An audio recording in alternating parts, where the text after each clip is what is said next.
22장 8절로 10절까지만 읽겠습니다. 8절부터 10절까지 시작. 내가 대답하되 주님 누구시니까 하니 이르시되 나는 내가 박해하는 나사렛 예수라 하시더라. 나와 함께 있는 사람들이 빛은 보면서도 나에게 말씀하시는 이의 소리는 듣지 못하더라. 내가 이르되 주님 무엇을 하리이까? 주께서 이르시되 일어나 다메섹으로 들어가라. 네가 해야 할 모든 것을 거기서 누가 이르리라 하시거늘. 계속해서 사람을 변화시키는 능력 7강째에 들어왔습니다. 무엇이 사람을 변화시킬까? 저는 이렇게 생각해 봅니다. 간격도 없고 느끼는 것도 없고 애정도 없고 거기다 대화도 없다면 그것이 진짜 부부일까요? 어떻게 생각하십니까?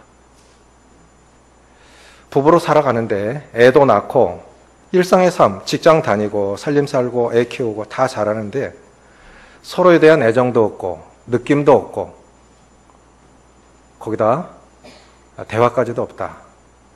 그럼 그게 정말 부부 맞을까요? 이거를 만약에 내 삶에 적용해서 우리가 신앙생활을 그렇게 느낀다면 구원 받았는데 구원에 대한 간격도 없고 영혼에 대한 열정도 없고 그렇다고 주님과 사귐도 없고 기도도 안 하고 말씀도 없고 그냥 그리스도인, 그냥 신분적으로 그리스도인 그 자체로 살아간다면 이것이 참 그리스도인 맞을까요? 무슨 의미가 있을까요? 그렇게 살아간다면 우리에게 구원의 감격이 없다면, 구원의 기쁨이 없다면 우리는 심각한 병에 걸려 있는 겁니다. 구원의 느낌이 없다면. 시편 51편에 보면 다윗이 범죄한 후에 그 참회 시에서 이렇게 고백합니다. 구원의 기쁨을 내게 회복시켜 주옵시고. 다윗이 고백한 것은 내 안에 정한 마음을 허락하여 주사. 구원의 기쁨을 회복시켜 달라고. 내 안에 구원의 기쁨이 없고 우리 삶의 시작이요. 내 삶의 변한 근본은 거듭났다, 구원받았다. 이 가장 중요한 것인데 이 기쁨이 없다는 거예요. 그래 구원의 기쁨이 없으니까 능력도 없고 또 삶의 열정도 없는 거죠. 누가 가장 기쁘겠습니까? 우리가 다 전도자가 될 수는 없습니다. 전도자는 우리가 복음을 전할 수는 있지만 진짜 열매로 맺어지는 전도자들은 그건 타고난 거예요. 훈련도 필요하지요. 그런데 모두가 다 전도자가 될 수는 없습니다. 우리가 그렇게는 못해요. 다 전도자가 될 수는 없어요. 그러니까 그분들이 하시도록 하고 우리는 기도하고 영혼들 모셔오면 돼요. 중요한 건 뭐냐면 내가 어떤 방법으로든 주님을 전해보면 내 안에 구원의 간격이 되살아납니다. 이해하시겠습니까? 내가 믿은 하나님을, 내가 믿은 예수님을 어떤 방법으로든 내가 전해보면 내 안에 간격이 있고 내 안에 눈물이 있어요. 그리고 그게 없으니까 내 삶에 능력이 없고 기쁨도 없는 거예요. 그러니까 신앙생활이 재미가 없는 거예요. 내 삶을 변화시키는 7번째, 구원의 진정한 의미를 발견하는 겁니다. 연암 박지원 선생님의 글에 보면 이런 내용이 나옵니다. 서하단 선생님이 어느 날 출타를 했는데 길에서 울고 있는 청년을 만났습니다. 왜 우나? 그랬더니 사연을 얘기를 하는데 저는 5살 때 실명을 해서 지금 20살인데 지금까지 맹인으로 살았습니다. 그런데 어느 순간 눈이 확 열려서 보게 됐는데 맹인으로 살다가 눈이 열려서 세상을 보니까 이제 너무 기뻐가지고 집에 가서 이제 눈이 열렸다고. 실제로 소경들 눈은 뜨고 있는데 못 보지요. 그렇죠? 소경이 다 눈 감고 있는 거 아니에요. 눈은 뜨고 있는데 못 봐요. 그게 소경입니다. 눈이 열려서 너무 기뻐갖고 집에 가서 얘기를 해줘야 되겠는데 집으로 돌아가야 되겠는데 집으로 가려고 보니까 아구 길은 열어갈래요. 집 대문을 보니까 다 비슷비슷해. 그리고 어떤 집이 우리 집인지는 모르는 거예요. 이해하시겠죠? 눈이 감겼을 때는 딱딱딱딱 짚어서 실제로요 한 기능이 마비되면 다른 기능이 더 발달을 한답니다. 그래서 저 수원에 가면은 한 형제님이 계신데 팔이 하나가 없어요. 근데 그분이 옛날에 깡패였어요. 수원의 유명한 깡패였어요. 외파리, 해면은 수원 사람들이 다 떨었다라고 하는 분인데 얼마나 한 손이 없는데 한 손으로 목수 일을 하시는데요. 저는 못을 박으려면 왼손으로 못을 잡고 톡톡 두들겨서 탁 내리거든요. 근데 그분은 어떻게 하냐면 손을 이렇게 잡고 못을 푹 집으면 제가 망치로 한 번 때린 것보다 더 세게 들어가요. 그러니까 이 힘이 이 한 팔로다가 다 옮겨간 거예요. 그러니까 이 사람이 한 기능이 마비되면 다른 기능이 발달하게 돼 있습니다. 촉각이 발달하든 어느 쪽 후각이 발달하든 발달하게 돼 있어요. 그래서 맹인들은 다른 기능이 발달하게 돼 있기 때문에 자기 방법으로 잘 찾아가는 거예요. 그러다가 눈이 확 열리니까 돌아가야 할 그 집 길이 여러 갈래로 갈려져 있으니까 어느 길이 진짜 길이었지? 내가 다녔던 길이었지? 분간이 안 되는 거예요. 집 대문을 보니까 다 비슷비슷하고. 그 얘기를 듣고 서아담 선생이 참 난감한 거죠. 그래서 곰곰이 생각해 보니까 방법이 있어요. 여보게, 내 방법이 있네. 뭔데요? 어떻게 하면 집으로 돌아가서 이 눈이 열린 기쁜 소식을 전할 수 있죠? 다시 맹인이 되게. 어떻게 해야 되라고요? 다시 맹인이 되게. 그러니까 그러면 찾아갈 수 있으니까 해보게. 눈을 탕 감고 나니까 그때는 20년 동안, 15년 동안 했던 방법으로 톡톡 집어가니까 금방 집이 찾아지더라는 거예요.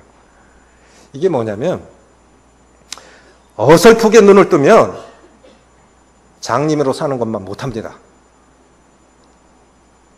선무당 사람 잡는다 하죠. 그래서 그리스도인들이 진짜로 눈이 열려서 바른 신앙을 갖지 못하면 불신자보다도 더 못하게 살아갈 수 있습니다. 어설프게 주님 믿으면, 어설프게 주님 따라가면 눈이 열렸다고 하지만 실제로 세상 사람들의 지탄의 대상이 될 수 있습니다. 이거 무엇이겠습니까? 실제로 하나님의 영광이 가리워지고 또 이 복음이 회방받는 가장 큰 이유는 세상이 약해서가 아니에요. 교회가 교회의 기능을 못하기 때문에 그런 거예요. 그래서 안티기독교인들이 일어납니다. 실제로 다른 사람이 아닌 나 자신을 보면서 그렇게 생각해 보셨으면 좋겠어요.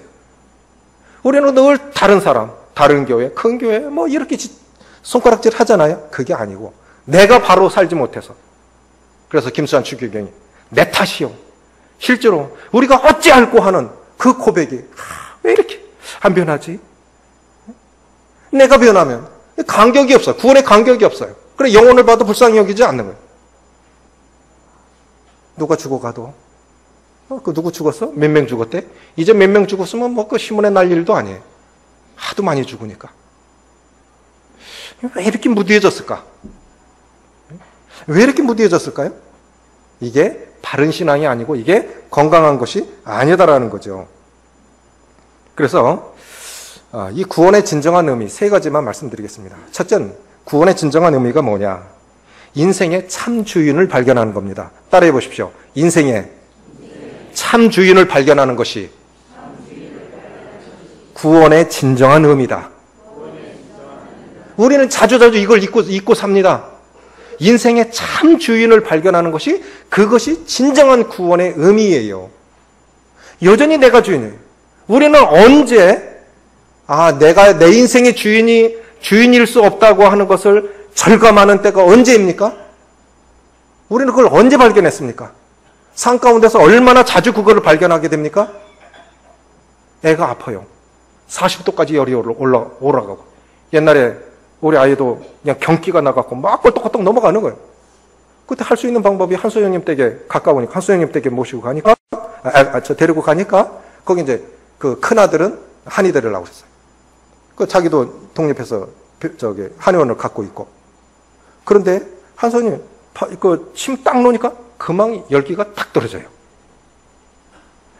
자, 아이가 아프면요. 부모가 제일 사랑하는 대상은 자녀입니다. 자녀가 잘못되면, 자녀가 어려워지면 부모는 저절로 엎드리게 돼 있어요.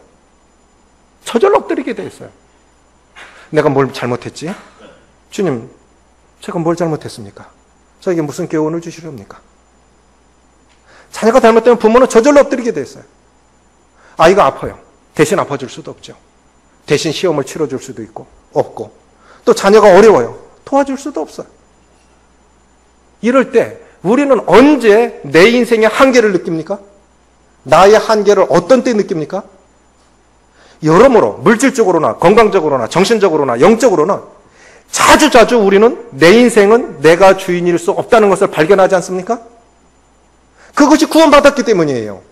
구원받지 못한 사람들은 모든 방법을 동원해서 그 문제를 해결하려고 합니다. 자기 방법으로. 그런데 우리는 구원받았기 때문에 그런 여러 어려운 문제들을 당하면 우리 스스로가 바로 느끼는 것이 뭐냐면 나는 내 인생의 주인일 수 없어. 주님 도와주십시오. 우린 구원도 가장 큰 거고요. 사람으로는 할 수 없으되 하나님으로서는 다 하실 수 있느니라. 그것이 구원이었죠. 그럼 일상의 삶 가운데서도 그런 생활 속에서 구원을 우리가 계속 경험해야 되지 않습니까? 우린 자주 내 인생의 주인은 내가 될 수 없다는 걸 자주 발견하게 되죠. 베드로 어부로서 완전 그곳에서 잔뼈가 굵은 사람 아닙니까? 어부는 고기 잡는 사람이에요. 그런데 그 밤에 밤새도록 수고했는데 고기 한 마리 못 잡고 아침에 새벽에 그물을 씻고 있을 때 주님이 배 좀 잠깐 빌려다오. 거기서 이제 배에서 말씀해요. 그런데 신기한 게요. 어느 분이 이것이 사실인가를 연구해 봤대요. 그래서 바닷가에서 소리를 질러봤더니 그제 대구 32도, 33도 올라갔죠. 그렇죠? 어제 부산에 결혼식 가니까 24도예요. 몇 도 차이 납니까? 부산 사람들은 그렇게 시원하게 삽니다. 대구 싫으신 분들은 부산으로 이사 가십시오. 겨울에는 또 더 따뜻하답니다. 해풍이 불어와서. 부산 사람들은 참 행복하다고 그래요. 그런 면에서는. 그런데 정말 수많은 장정만 5천 명이면 한 2만 명 정도 모였는데 한 사람이 설교해서 그게 끝까지 전달이 될 수 있을까를 실험을 해본 거예요. 그래서 해변에서 육지를 향해서 소리를 질렀는데 그게 가능하다라는 거예요. 해풍이 불어와서 쫙 퍼지니까 소리가 가능하더라고요. 그러니까 주님이 베드로의 배에 타서 이제 말씀을 전하시고 베드로에게 뭐라고 말씀하십니까? 깊은 곳에 가서 그물을 내리라. 그러셨죠? 그런데 베드로 생각엔 어이구 나는 어부고 당신은 목수 아니야. 그럼 누가 더 잘 알겠어? 그리고 내가 어젯밤에 밤새도록 다 해봤거든? 지금은 고기 잡힐 시간이 아니야. 선생이요. 우리가 밤에 맞도록 수고했을 때 얻은 것이 없지만은 말씀에 의지하여 그물을 내리리다. 따라해 보십시오. 순종하면 기적을 경험합니다. 아멘이십니까? 내 이론, 내 생각 내려놓고 다 해봤습니다. 근데 안 되던데요? 그때가 주님 일하실 때예요. 나는 어차피 안 되는 사람이에요. 우리는 실제로 살아가면서요. 사람이 할 게 별로 없어요. 실제로 살아가면서 우리가 할 수 있는 것이 별로 없어요. 하나님이 도우셔야 돼요. 하나님이 돕지 않으시면 우리는 한순간도 살아갈 수 없습니다. 말씀에 의지하여 그물을 내리리다. 그물을 내렸는데 너무너무 고기가 많이 잡혔어요. 동업자 야고보 요한까지 불러왔는데 또 두 배가 잠길 만큼 잡혔습니다. 그때서 엎드린 거예요. 주여 나를 떠나소서 나는 죄인으로소이다. 그때서 이제 내 인생의 주인은 나일 수 없어. 내가 밤새도록 해봤지만 결국 빈 그물이잖아. 최선을 다해봤어요. 밤 자고 밤에 잠 안 자고 정말 또 먹을 거 덜 먹고 그냥 사치 안 하고 열심히 모았는데 안 모여. 정말 열심히 살았는데 돈이 안 모여요. 그렇다고 마약한 것도 아니고 나쁜 짓 한 것도 아닌데 건강이 좋아지지도 않아요. 최선을 다해봤어. 근데 내 자녀들은 안 바뀌어요. 안 돼. 우리가 할 수 있는 게 뭐 있어요?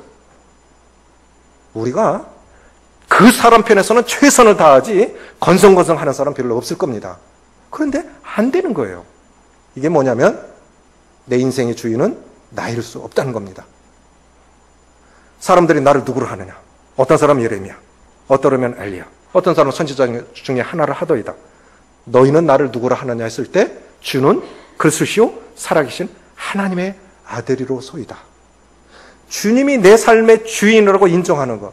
주님 아니면 나는 아무것도 할 수 없고 주님이 아니면 나는 아무 희망도 없다고 고백하는 것이 그것이 구원의 삶입니다. 아시겠습니까? 구원의 삶이 뭐라고요? 내 힘으로는 아무것도 할 수 없습니다. 주님이 나의 지혜가 되어 주십시오. 나의 능력이 되어 주십시오. 나의 희망이 되어 주시고 나의 소망이 되어 주십시오.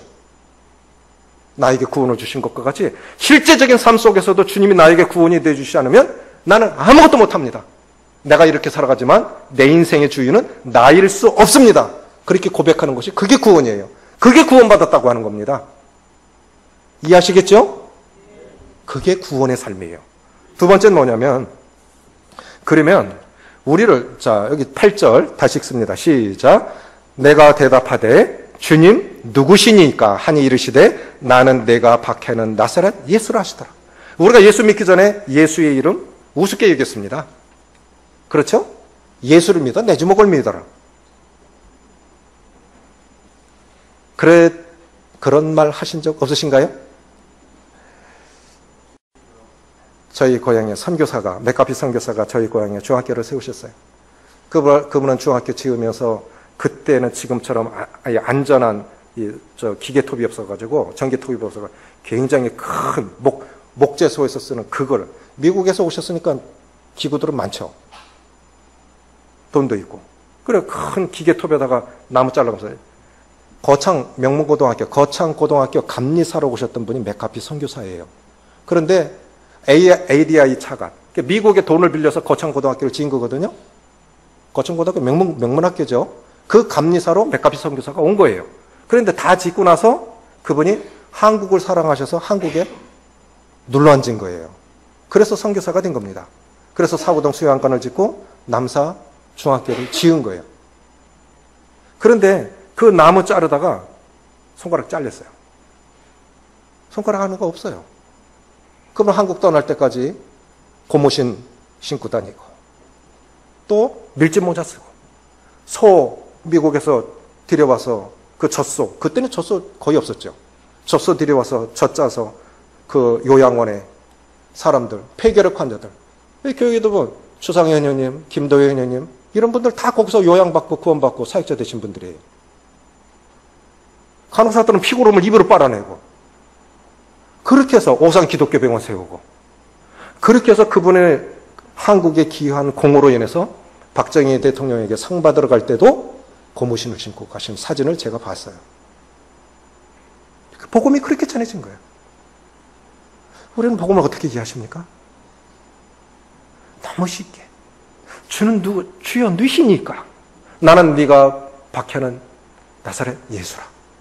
그런데 일주일에 성경 공부 시간이 중학교인데도 1시간씩 있었는데 이제 저에게 복음을 전해주신 분이 주님 나라 가신 고 임정빈 선생님이신데 복음 듣기 싫어서 맨날 도망다니다가 구원받았다고 간증 안 하면 결국 붙잡혀갖고 애 먹을 것 같아서 거짓말로 구원 간증을 했죠. 3년 동안 들었으니 얼마나 잘하겠어요. 근데 그건 구원은 아니었어요. 근데 고등학교 수원으로 갔는데 아이고 자체로 들어간 집이 사역하시는 형님 댁이에요. 제 발로 사역자 집으로 들어가서 꼼짝없이 주님께 붙잡혀갖고 구원받고 또 주님이 그렇게 섭리하신 것 같아요. 너도 사역자로 살아가라.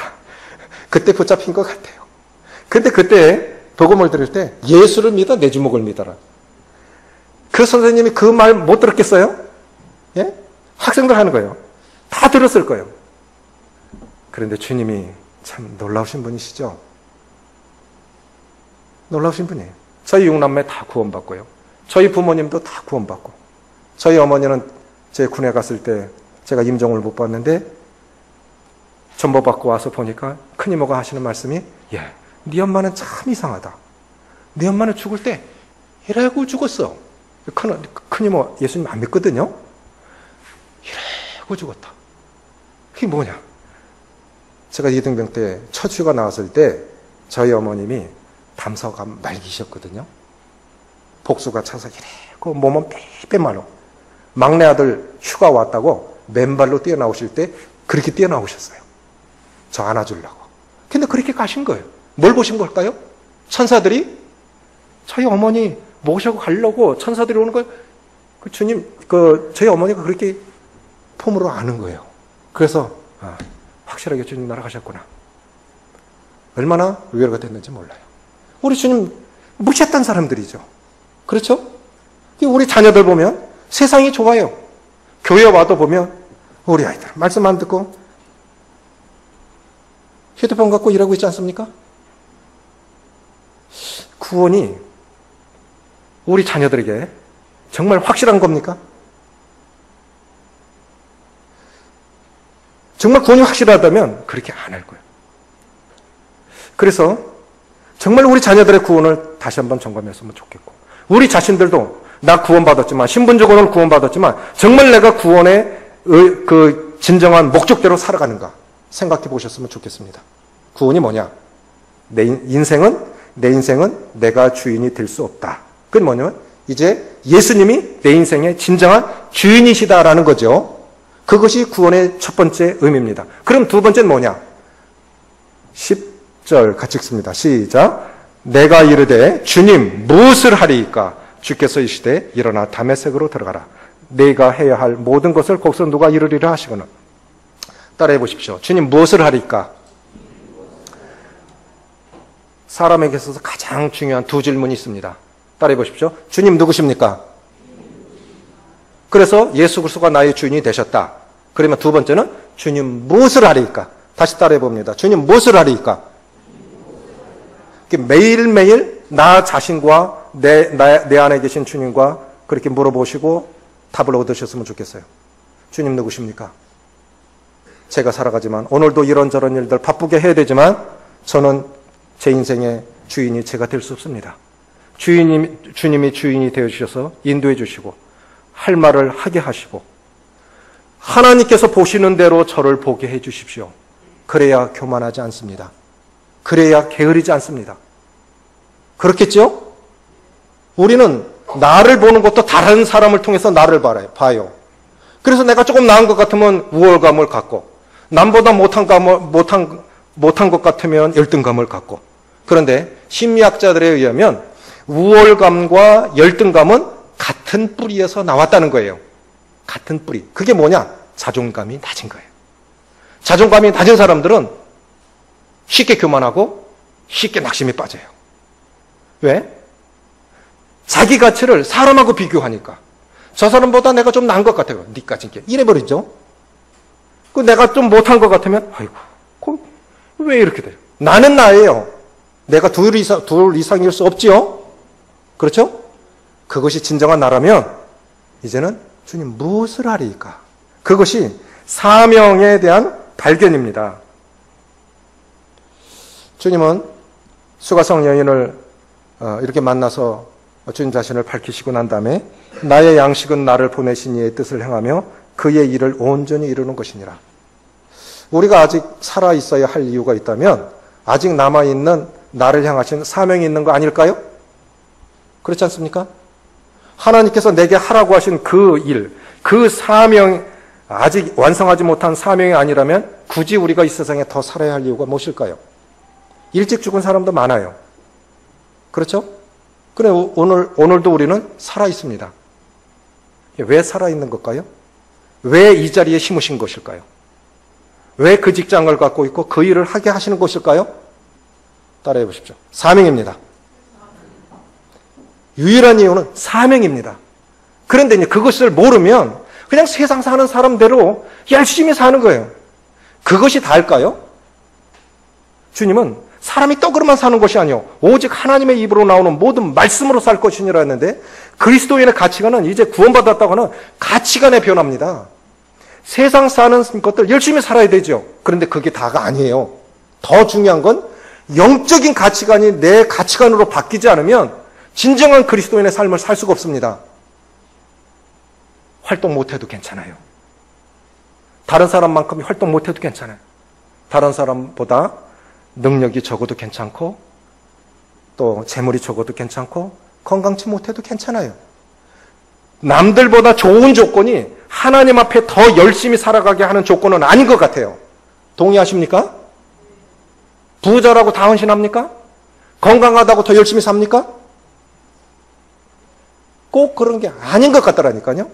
문제는 하나님 앞에서의 이 구원에 대한 진정한 이해가 중요한 것 같아요. 구원은 뭐냐? 내 인생은 내가 될 수 없다. 그러니까 주님이 내 인생의 주인이시다. 그러면 주님 진학하는데 어느 대학을 갈까요? 직장은 어떻게 해야 되겠습니까? 배우자는 누구를 만나야 되죠? 이 재물은 어떻게 써야 되죠? 인간관계 속에서도 그것이 하나님의 영광이라면 관계 속에서 어려워질 때라도 거기 가야 되는 거예요. 그것을 통해서 주님께서 영광 받으실 것 같으면 더 내가 원하는 대로 기도 응답하지 않아도 하나님 앞에 감사하시면서 가셔야 됩니다. 오늘 아침에 잠시 컴퓨터 열어가지고 감사 찬송을 들었어요. 기도 응답해 주신 것에 대해서 감사. 응답하지 않은 것에 대한 감사. 그것이 진정한 기도가 아닐까요? 기도가 뭐라고요? 응답해 주신 것에 대한 감사도 있지만 응답하지 않은 것에 대해서도 감사해야 되지 않을까요? 그게 진짜 기도가 아닐까요? 우리는 잘 몰라요. 하나님의 뜻이 어디 있는지. 그럼 응답 다 돼. 내가 기도한 대로 다 됐다. 일본에 유명한 정신적 지주 우찌무라 간조라는 분이 있어요. 그분이 하신 말씀 속에 기도 응답이 다 안 된 것에 대해서 너무 감사하다. 왜요? 그렇지 않아도 교만한 인간인데 기도 응답까지 다 됐다면 나는 정말 하늘 아래 나만큼 교만할 사람 없을 거다. 응답되지 않은 기도 때문이라도 감사하십시오. 하나님의 뜻이 있어요. 사도 바울도 응답되지 않은 기도가 있죠? 가시를 거둬가지 않으셨어요. 그 가시가 어떤 사람에겐 자녀일 수 있고 어떤 사람에겐 건강, 어떤 사람에겐 재물. 다 나름대로의 가시가 있는데 그 가시를 안고 살아가게 하면서 그 가시를 안고 여전히 사명을 감당하게 하시는 것이 그것이 하나님의 뜻이에요. 우리는 때때로 그 문제 자체를 없이 해주면 주님 잘 섬길 것처럼 생각하지만 그렇지 않습니다. 그 가시 다 안고 가시면서 하나님 사명 감당하시기를 바라고요. 자, 사도행전 22장 보고 마치겠습니다. 사도행전에서 9장에서 22장에서 28장에서 26장입니다. 사도행전 26장. 이 사도행전 3번이나 자기 간증하라고 있는 사도 바울. 처음에 사도 바울이 되기 전에 이름이 뭐죠? 사울의 뜻은 뭡니까? 사울의 뜻은 큰 자입니다. 바울의 뜻은 작은 자입니다. 그러니까 우리가 주님을 배워가면 배워갈수록 주님을 닮아가면 닮아갈수록 우리는 스스로 작은 자가 되는 건데 우리는 멋 모를 때는 내가 큰 자였어요. 어느 분의 기도 제목을 제 기도 제목으로 삼고 있습니다. 설교를 잘하는 사람이 되기를 원하지만 잘 행하는 사람이 되기를 바라는 것이 제 기도 제목이에요. 설교처럼 못 살 때 많거든요. 그렇죠? 근데 우리는 때때로 그럴 때 많아요. 이것 잘하고 그거 주신 것만큼 삶이 따라가야 되는데 안 따라갈 때 비난의 대상이 될 수 있습니다. 우리가 정작 원하는 것을 원했지만 주신 목적을 이해하지 못하면 그것 때문에 기도원이 전리품 얻어서 에봇을 금 에봇을 만들어놨는데 그 에봇 때문에 이스라엘 백성들이 금 에봇을 음란하듯 섬겨가지고 오히려 이스라엘 백성들을 우상 숭배에 빠지게 했던 사람이 기도원이에요. 우리는 그래서 그런 면에서 참 조심해야 됩니다. 자, 26장 15절부터 18절까지 읽습니다. 시작. 내가 대답하되 주님 누구시니까? 주께서 이르시되 나는 내가 박해하는 예수라. 일어나 너의 발로 서라. 내가 내게 나타난 것은 곧 내가 나를 본 일과 장차 내가 내게 나타날 일을 너로 종과 증인을 삼으려 함이니 이스라엘과 이방인들에게서 내가 너를 구원하여 그들에게 보내어 그 눈을 뜨게 하여 어둠에서 빛으로 사단의 권세에서 하나님께로 돌아오게 하고 죄사함과 나를 믿어 거룩하게 된 무리 가운데서 기업을 얻게 하리라 하더이다. 여기 요약해서 말씀해 주고 계시죠? 왜 눈을 뜨게 해주신 겁니까? 우리가 지난날 눈은 떴지만 주님을 보지 못했어요. 이제는 봤습니다. 이제 우리 눈을 열어주셨어요. 귀를 열어주셔서 하나님 말씀을 이해할 수 있게 하시고 주님을 보게 하시고 영광의 소망의 나라를 보게 하셨어요. 왜 눈뜨게 하신 걸까요? 따라해 보십시오. 증인이 되게 하기 위해서. 증인이 되라고. 내가 받은 구원, 나는 이렇게 구원받았다. 구원이 이런 거다. 나를 통해서 그냥 말로만이 아니라 실제적인 삶 속에서 구원의 삶을 증명해내라고, 증인이 되라고 우리를 먼저 구원해 주시고 우리 눈을 뜨게 해 주신 거예요. 사명을 주신 겁니다. 그것이 사명이에요. 구원이자 사명입니다. 그런데 그것이 순종되지 않으면 자기에게서 끝납니다. 축복도 우리는 참 이기적이잖아요. 구원받은 건 너무너무 감사해. 나 구원받았네, 너 구원받았네. 근데 그도 구원받아야 해야 되는데 여기서 머물러 있는 거죠. 복이 내게서 머물러 있으니까 더 이상 넘어가지를 않는 거예요. 그러니까 우리가 은혜의 삶이 안 되는 거예요. 기쁨이 안 되는 거예요. 실제로요. 성경에 이르기를 누가 복이 있다? 성경에 이르기를 주는 자가 복이 있다 하였으니, 물질도 그렇고요. 이것이 사실 나눈다는 것이 하나님과 재물을 겸하여 섬길 수 없느니라 했기 때문에 이스라엘 사람들이 사람을 검증하는 5가지 방법 중에 하나가 키소, 카소, 코소 이렇게 나오는 것 중에 지갑. 어떻게 쓰는 걸 봐요. 그 사람이 지갑을 어떻게 여냐. 이웃들에게. 실제로 구원받았다면 그 구원받은 삶은 나누는 거예요. 우리는 재물을 어떻게 쓰고 있습니까? 시간을 어떻게 쓰고 있습니까? 나를 위해서는 바빠요. 근데 이웃을 위해서는 시간 낼 수 없어요. 나를 위해서는 계획이 있는데 영혼을 위해서는 물질의 계획이 없는 거예요. 구원의 삶이 아니에요. 다 쓰라는 게 아닙니다. 내 한 달 생활비에 어느 정도는 주님을 위해서 쓸 거다. 딱 제껴놓고 먼저 쓰는 거죠. 그런데 참 신기한 게 있어요. 주님 앞에 그렇게 살아본 사람은 배나 채우십니다.